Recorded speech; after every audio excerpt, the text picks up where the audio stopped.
Out of our big story this morning, Phoenix Mayor Kate Gallego is looking to take on the growing housing shortage in the city. The plan is to make sure everyone has affordable housing as the city's economy and population grows. Team 12's Matt Yurus joins us live this morning. So Matt, how's this going to work?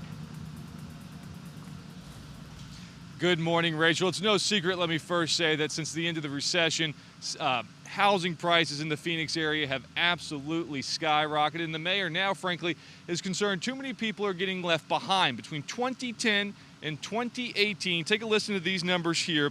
Phoenix's median income increased by 10%, while the median rent increased by over 28% and the median home price increased by over 57%. This happened in part, of course, because demand far exceeds supply.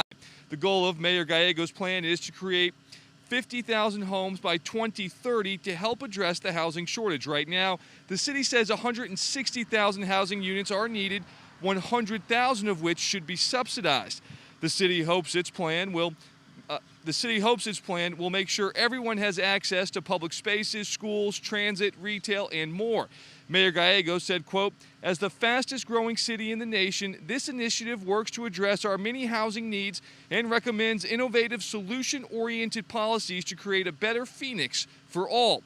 The city believes some of this can be accomplished through private-public partnerships. In the immediate future, though, begin to look for zoning ordinances to start to change so some of this can begin to be accomplished. We're in Phoenix Live. Matt Yurus, Today in AZ.